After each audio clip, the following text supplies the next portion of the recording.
अब भागवत जी का दूसरा महात्म्य मैं सूक्ष्म में सुनाऊं। नारद जी महाराज ने सनत कुमारों से प्रश्न किया जब वो कथा सुना रहे थे कि महाराज कथा सुनने से कौन कौन से पापी लोग पाप से मुक्त हो जाते हैं, मुझे कृपा करके बताओ। कथा सुनने से किन किन के पाप नष्ट होते हैं? ये मानवा पाप कृतस्तु सर्वदा सदा दुराचार रता विमार्गगा क्रोधाग्निदग्धा कुटिलश्च कामिनः सप्ताह यज्ञेन कलौ पुनन्ति ते। यहां पर कुछ पाप बताए गए हैं, सुनेंगे कौन कौन से पाप हैं। सबसे पहला सदा दुराचार। दुराचार किसको कहते हैं? कोई गलत काम कर रहा था और आपको भी उससे प्रेरणा मिल गई, मैं भी करके देखूं, ये दुराचार। उसको तो पाप लगेगा, आपको महापाप लगेगा, क्योंकि आप किसी ऐसे से इन्फ्लुएंस हुए हो जो पापी है। आजकल के बच्चे क्यों बिगड़ जाते हैं? यूनिवर्सिटी में देखा कि कोई धुआं उड़ा रहा था, क्या कूल लग रहा है, धुआं निकल रहा है इसके मुंह से, मैं भी उड़ा के देखूं। वो उड़ा के देखने के चक्कर में खुद भी वैसे ही हो जाता है। आप यदि किसी ऐसे से इन्फ्लुएंस होते हो जो माँ पापी है। एक मैं कहीं देख रहा था, कोई बोला, कोई माँ बोली मेरी बेटी मुझे मारती है, तो उससे पूछा तुम क्यों मारते हो? बोले मेरी फ्रेंड भी मारती है इसलिए मारती है। कई लोग व्यवहार में बहुत अच्छे होते हैं पर दूसरों की क्रिया देख करके उनके मन में आ जाता हम भी करके देख लें, ऐसा क्या बुराई है? तो ये दूषित इन्फ्लुएंस होना महापाप है। और आज का युवा कहीं ना कहीं भटक जाता है। अभी तो थोड़े थोड़े संभल रहे हैं, बच रहे हैं कहीं ना कहीं हद तक, पर कई युवा जो हैं वो आज भी अपना इन्फ्लुएंसर किनको मानते हैं? जो गंदा खाते, गंदा बोलते, गंदा पहनते, गंदा करते। कुछ दिन पहले उसका प्रमाण भी मिल गया।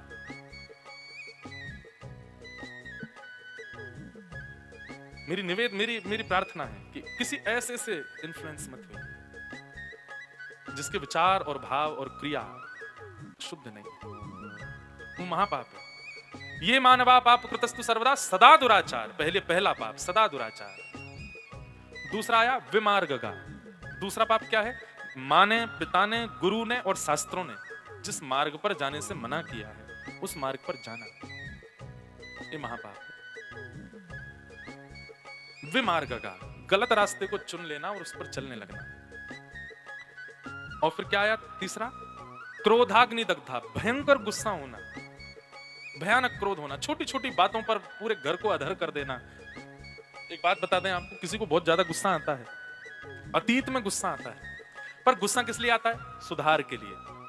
पत्नी को आता, पति पे किस लिए आता है? ये ठीक हो, ये सुधरे। वो उनसे लड़ना नहीं चाहती, उसका स्वभाव नहीं है, पर कभी कभी गुस्सा इसलिए करती है कि ये नहीं करें ऐसा, या ये ठीक चले। या पति करता है पत्नी पर इसलिए, या माँ करती है बच्चे पर। कहीं ना कहीं किसी के सुधार के लिए, सवार के लिए अगर क्रोध होता है अच्छा, पर जहां क्रोध कोई ऐसी बड़ी बात नहीं है फिर भी भयंकर क्रोध आ रहा है, हमारी इस बात को उस समय याद कर लेना। भयंकर क्रोध आने वाले व्यक्ति को विदाउट इमिग्रेशन एंट्री मिलती है नरक में। उससे पूछताछ भी नहीं की जाती, जैसे विदेश में पूछताछ होती है ना, why are you travelling to US, क्यों आए हो यहाँ पर, कितने दिन रहोगे, कहां जाओगे, क्या खाओगे, क्या पियोगे बाकी के लोग जब नरक में जाते हैं तो उनसे उनके गुनाह पूछे जाते होंगे, लेकिन भयंकर क्रोधी व्यक्ति जब आता है तो उसके टैग ही लगा आता है, उससे पूछा नहीं जाता, सारे द्वार जाओ जाओ जाओ, तो कढ़ाई तुम्हारा इंतजार करिए, जाओ कूद जाओ खोलते हुए तेल में क्रोधाग्नि दग्धा। इसलिए भयंकर गुस्सा, मतलब बेवजह का गुस्सा नहीं आना चाहिए, ये महापाप की श्रेणी है, क्रोधाग्नि दग्धा। और क्रोधाग्नि के बाद दूसरा क्या? अभी कितने हो गए? 1 2 3, चौथा है कुटिलश्च। कुटिल मतलब मुंह पर कैसे हैं आप बहुत अच्छे हो, आप बहुत बढ़िया हो, अच्छे अच्छे अच्छे, लेकिन मन में क्या सोच रहे हैं? तू नीचे उतर, सिड्डी पर तेरा पांव रिपट जाना चाहिए, गिर जाए तेरे फ्रैक्चर हो जाए, मन में ऐसा सोच रहे हैं, पर दिखा क्या रहे हैं? अच्छाई, पर अंदर कैसे हैं? उसके लिए बिल्कुल उल्टे, विपरीत। इसको कहते हैं कुटिल। ये भी पाप है। अगर आप किसी के सन्मुख अच्छे नहीं हो तो वहां जाओ ही मत उससे मिलने, प्रयास करो कि आप अच्छे बनो तभी जाओ, लेकिन जबरदस्ती दिखाना कि आप अच्छे और भीतर से उसके प्रति बुरा भाव रखना, और उसी के संग रहते हैं, उसी का खाते हैं, उसी की बातें बोलते हैं, सब कुछ, पर मन से उसका अच्छा नहीं चाहते, इसको द्रोही लोग भी कहते हैं। देशद्रोही हो, गुरुद्रोही हो, परिवार द्रोही हो, महापाप है। देशद्रोही होना या गुरुद्रोही होना महापाप की श्रेणी में आता है। तो कुटिल, मुंह पर कुछ भीतर से कुछ, महापाप। और 5वां आया कामिना। जहां जाते हैं, जिसको देखते हैं, जिस व्यवस्था में हो, जिस अवस्था में हो, जिस माहौल में हो, केवल काम ही आता है चित्त में सबसे पहले। ऐसे लोगों को भी महापापी कहा जाता है। और फिर कहा गया सत्येन हीना पितृमात्र दूषका। सत्यहीन बिल्कुल असत्य ही बोलते हैं और माता पिता से द्वेष करते हैं, माता पिता से विद्रोह करते हैं, माता पिता को अपना शत्रु मानते हैं, ऐसा भी, ये भी महापाप है। ये सब अवगुण जिनमें हैं, सप्ताह यज्ञेन कलौ पुनन्तिते। अगर वो नियमित रूप से कथा का श्रवण कर लें और केवल श्रवण ना करें, जीवन में उतार लें, तो कथा उनके चित्त को पवित्र कर देगी। कथा उनके इन इन अवगुणों को सुधार सकती है। लेकिन मरीज तभी स्वस्थ होता है जब ठीक होने की भावना से ही गया हो। कई लोग कथा में आते हैं, वो ऐसे बैठते हैं कथा में आकर के, हम थोड़े ही ऐसे, हम थोड़े ही ऐसे, ये है बगल वाला, ये है। कई बार कई जगह कथा होती है ना, तो मैं लोगों को देखता हूँ, तो जब मैं ये अवगुण बताता हूँ, ए, तेरी बात कर रहे हैं, तेरे बारे में बता रहे हैं महाराज जी, तू ये ऐसा। आपने खुद को देखा, कहीं ना कहीं ये सारे अवगुण, इनमें से एक अवगुण सब में। हम पृथ्वी पर हैं ही इसीलिए कि हम में अवगुण है, नहीं तो हम उड़ने लग जाते आकाश में। गुरुत्वाकर्षण हम पर काम इसलिए करता है क्योंकि गुरुत्वाकर्षण के समान नियम है हमारे अंदर। जिस दिन गुरुत्वाकर्षण से विपरीत नियम आपका हो जाएगा, आप उड़ने लगोगे आकाश में, आप टिक नहीं पाओगे पृथ्वी पर। आपका भार पृथ्वी क्यों ले रही है? क्योंकि आप दोष युक्त हो। और एक बात और कह दें, पूर्ण दोष विमुक्त आप कभी नहीं होगा, पर हां, वो पूर्ण की जो संख्या है, काम की, क्रोध की, लोभ की, मोह की, उसकी जो संख्या 100% है, यदि वो 40%, 50%, 60% भी कम हो जाए ना, तो भी आप ठाकुर जी के प्रिय बन जाओ। तो अच्छा है, चलो जाकर के कुछ तो कम करके आया अपने अंदर, कुछ तो कटौती की है इसने। ऐसा नहीं है कि मुझ में क्रोध नहीं होगा, मैं कथा कर रहा हूं तो मुझ में कोई लोभ नहीं है, मुझ में कोई ईर्ष्या नहीं है, मुझ में किसी प्रकार का कोई विकार नहीं है, पर हाँ, कथा कहते कहते, गुरुजनों के संग रहते रहते, इस व्यवहार विचार में रहते रहते मात्राएं औरों से कम हो चुकी होंगी, ये मुझे अनुभव होता है। उसका परसेंटेज जो है वो औरों से तो कम ही होगा, और वही आपको करना है, उसी के लिए बैठे हो आप यहाँ पर, कि ये सारे दोष जो हैं, ये कथा सुन करके घटे हम में। और वो कब घटेंगे? जब इसी भावना से बैठोगे कि मुझे ये घटाना। और एक बात और बताएं आपको, शीशा आप जब देखते हैं ना, तो शीशा आपके दोष बताता है। तुम्हारे नाक पे ऐसा लगा है, तुम्हारी आंख ऐसी हो रही है, बाल की इधर उधर से जो है लड़ाई निकल रही हैं। आप उन चीजों को व्यवस्थित करते हो शीशे में देख करके। कथा भी एक प्रकार का शीशा ही है, प्रतिबिंब है। यहां आपको अपना दोष देखना पड़ेगा, आपको विश्वास करके अपने अंदर स्वीकार करना पड़ेगा, ये दोष महाराज जी ने जो बताया ये है मुझे इस पर वर्क करना है, मेरा कितना जीवन बचा मुझे नहीं पता, मुझे इसको ठीक करना है, इसको स्वस्थ करना है। इस भावना से आप कथा में बैठेंगे, कथा अपने आप परिवर्तित कर देगी आपको, अपने आप परिवर्तन अनुभव होने लग जाएगा आपको। 7वें दिन आप थोड़े मौन होने लग जाओगे। कथा आपने सुनी है, इसका 8वें दिन से रिएक्शन क्या होगा? एक सूक्ष्म मौन की अवस्था, थोड़ा बात करने का मन कम होगा, थोड़ा मौन रहोगे। दूसरा, बस्ती छोड़ एकांत बिठावे। आपको ज्यादा भीड़ में रहना और या ज्यादा नाम मिलना, शोहरत मिलना, बहुत ज्यादा प्रशंसा मिलना, उससे आपको बचोगे, थोड़ा एकांत ही अच्छा लगेगा। आत्मचिंतन बढ़ेगा। को हम कस्तुम कुता है, मैं आया क्यों था दुनिया में, मेरा काम क्या था यहाँ आने का, मैंने दिया क्या इस राष्ट्र को, संसार को या परमात्मा को? केवल अपने अलावा कुछ सोचा मैंने? ये सारी सोचें आपके चित्त में चलेंगी। ये सब कथा के रूप है। और कहीं ना कहीं संसार के व्यवहार विचारों से ज्यादा आध्यात्मिक पथ में रुचि बढ़ने लग जाएगी, वहां शांति का अनुभव होगा। अभी आप, एक और बहुत अच्छी परिभाषा आई मन में, अभी आप सुख के पीछे भाग रहे हो, फिर आपकी दौड़ शांति की। मुझे सुख नहीं चाहिए, मुझे अच्छा भोजन मिले, अच्छा देखने को मिले, अच्छा सोने को मिले, अच्छा पहनने को मिले, ये आज तक मेरी उम्मीदें रही थी। हम तो बताओ पंडित जी की बगलबंदी पहन के आए, सच बता रहे हैं। आज मैंने खुद पर अनुभव किया, अगर ये 5 साल पुराने मेरे साथ में आज जो घटना हुई अगर हुई होती, तो शायद मैं कथा करने नहीं आ पाता मंच पे। 5 साल पहले जो मैं था, मुझे मेरा ही माइक चाहिए, मुझे मेरे सारे म्यूजिशियन साथ में चाहिए, मुझे मेरी भागवत जी चाहिए, वो ग्रंथ जिससे 9 वर्ष से मैं कथा करता आ रहा हूं वो भी नहीं है, ये भी इनका ले लिया मैंने, वो भी अभी ट्रेन में ही आ रहे हैं। सामने जब मैं कथा करता हूँ हनुमान जी बैठते ही हैं, वो हनुमान जी भी ट्रेन में ही है, अभी आए नहीं है। उनको आज पहली बार होगा कि पहली कथा में पहले दिन मैंने सुनाई नहीं कथा। मेरे गोपाल जी जो पूरी दुनिया में घूमते हैं साथ में, वो भी नहीं आए। कल देखना यहाँ कितनी भीड़ बैठेगी यहाँ। तो मैं आज खुद पर अनुभव कर रहा था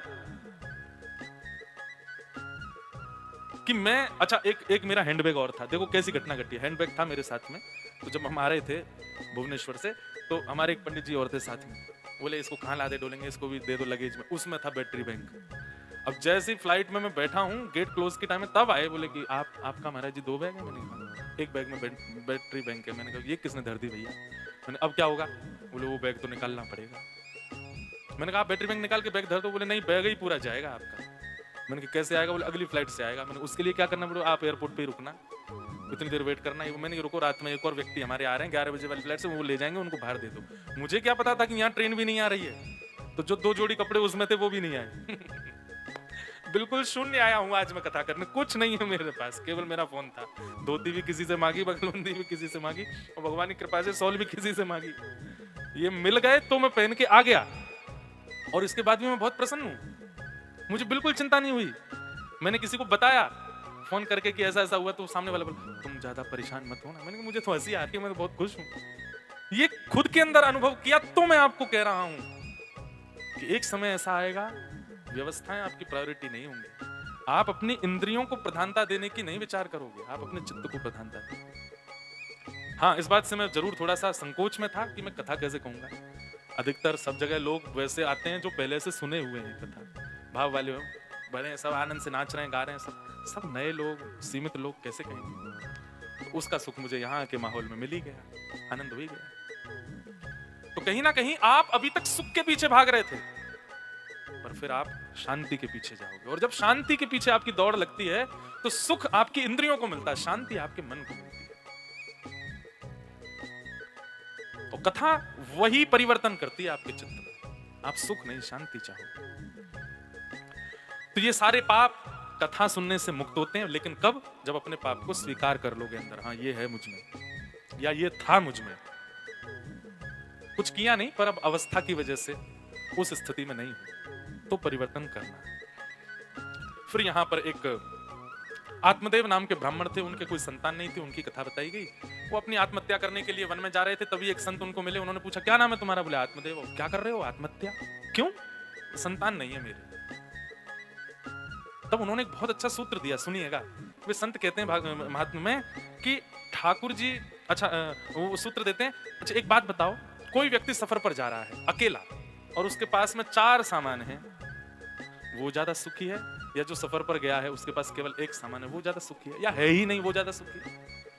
जितना कम सामान रहेगा उतना सफर आसान रहेगा, जैसे आज मेरा हुआ है। ऐसे ही जीवन है, जितने कम संबंध उतने ज्यादा खुश आप, और जितने ज्यादा आपके संबंध हैं, जितने ज्यादा, बुरा नहीं मानिएगा किसी की अगर बहुत बड़ी फैमिली हो, पर जितने ज्यादा आपके संबंधी होते हैं उतनी ज्यादा टेंस्ड लाइफ जीते हो आप। सबका इंटरफेरेंस है आपकी लाइफ में।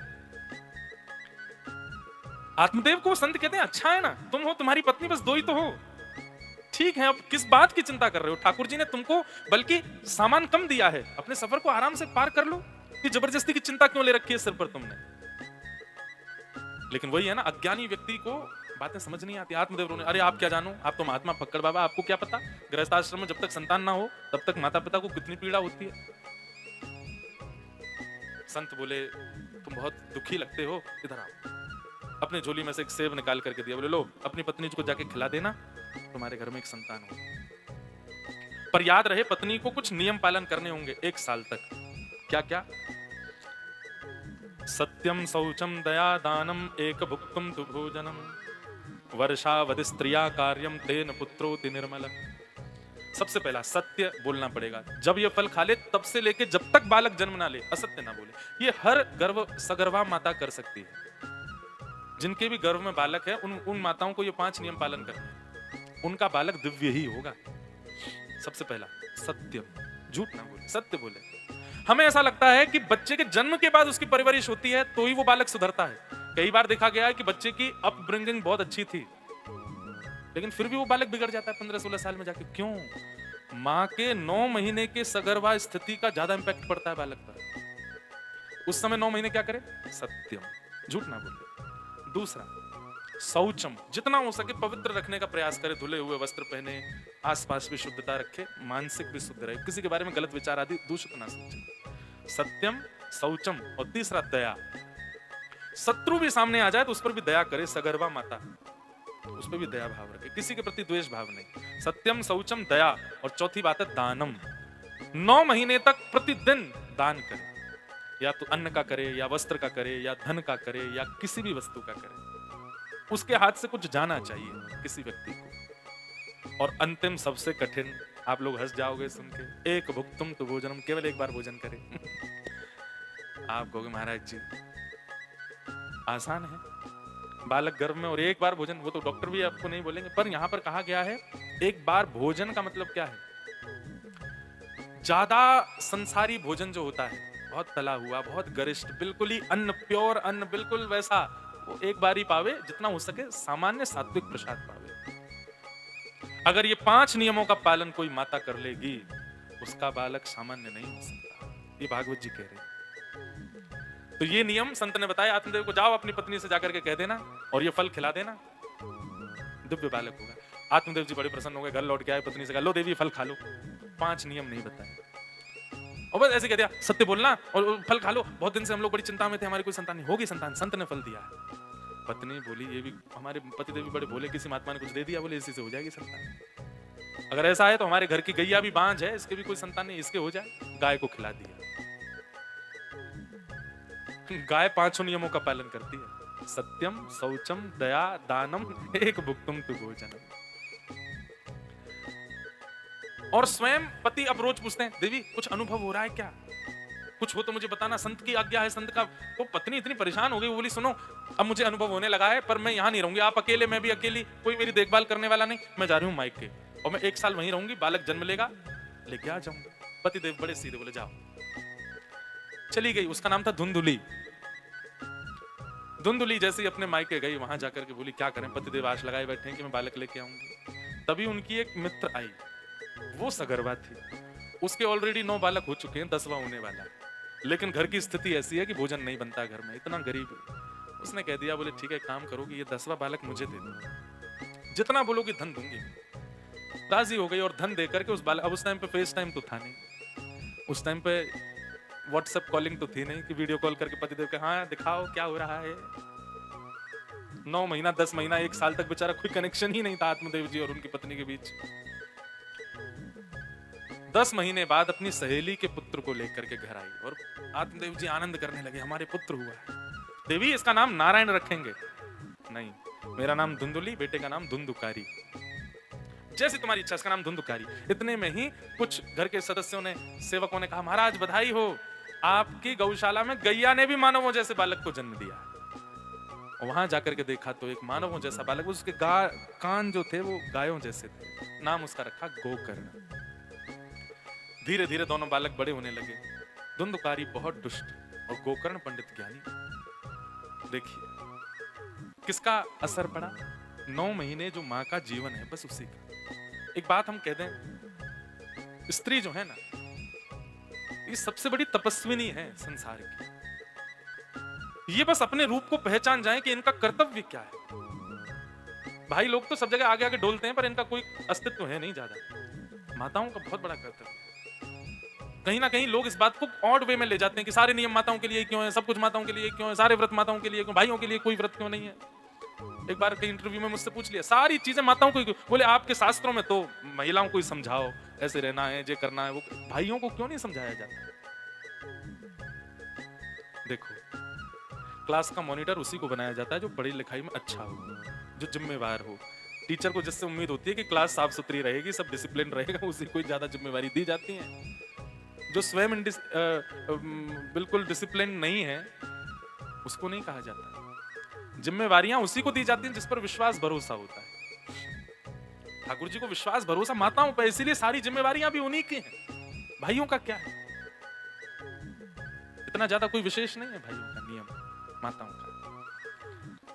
धुंधुकारी महान दुष्ट हुआ, उसकी दुष्टता से अब परेशान हो गए आत्मदेव। पहले इसलिए दुखी थे कि संतान नहीं, अब इसलिए दुखी है कि संतान क्यों है।